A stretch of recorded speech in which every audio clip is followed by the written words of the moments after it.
Hi, I'm Eileen Roach and I'm excited to share my Quilt Planner with you. This is our latest software program in the Inspirations lineup.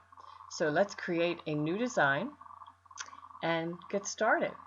You'll find this icon, which is quilt, and it allows you to build a quilt. The default settings are 6-inch blocks with a 1-inch sashing. So let's go ahead and change that. We'll make this a bit more realistic. We'll do, let's say 66 by 66. And I'm going to do an 8-inch block because that's the size hoop that I have. And I don't really want any sashing. So I'll just go ahead and get rid of the sashing. But I would like a border. And with an 8-inch block, let's say a 4-inch border, top and bottom. And I'm going to place in there and tell it how many cells we have, which is really hoopings. So since I have 1, 2, 3, 4, 5, 6, 7 blocks, I'll go ahead and change my cells or hoopings to 7. Now, the repeats, the cell color tells the software what design you would like to populate all blocks that are similar. So I want the same design to fill all of my 8-inch blocks. And I'm just holding down the key, the left mouse key, and dragging across the field, and it colors in all of those blocks. Now we're going to assign the border a different color because clearly that will be a different design. And a horizontal border is definitely different than a vertical border, so I'll give the vertical and horizontal borders different colors. And I will select a different color for each corner because corner designs would be rotated to reflect left, right, north, south, that type of thing. And we'll go ahead and put our last one in. The preview color is of the actual stitches. This I usually like to use black so that I can really see what I'm doing. And I am going to quilt this on a shorty, so I'll put a check mark in that box and click OK. Here's my quilt. Now I'll go up to the embellishment icon and I'm going to select, I like this design. So it's a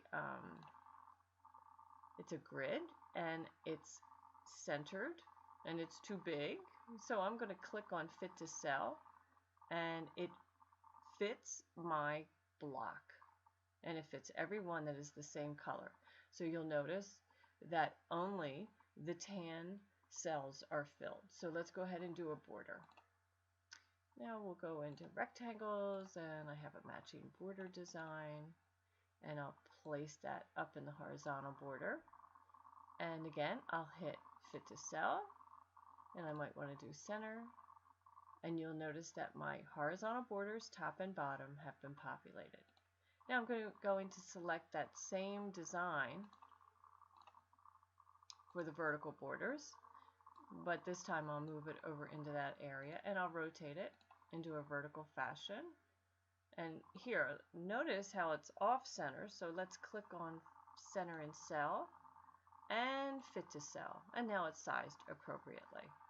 Let's add a little feather design to each corner. And we'll bring that in, click OK, drag it over. Oh, we don't want to do that. Where is it? Here we go. We'll drag it down to the corner. And I definitely want to rotate that so that it's coming on point and center it in the cell and Fit to Cell.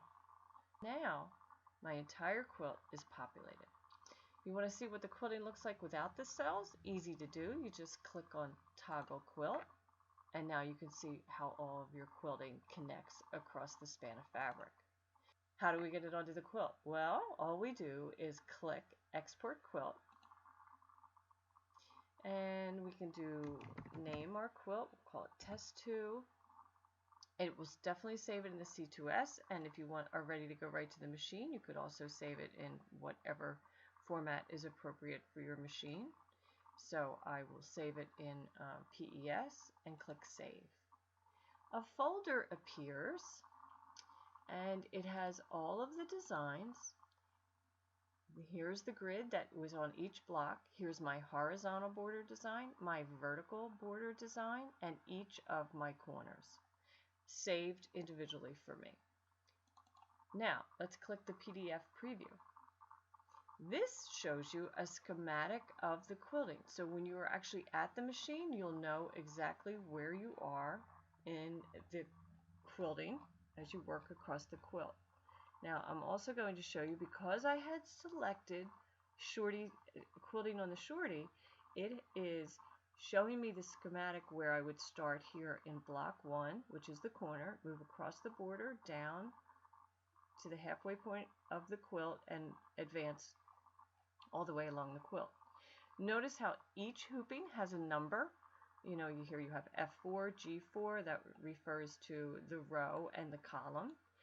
And then, after half of the quilt is complete, we flip the quilt, and now we will decorate the remaining half of the quilt. And that's how easy it is to use my Quilt Planner. No math required.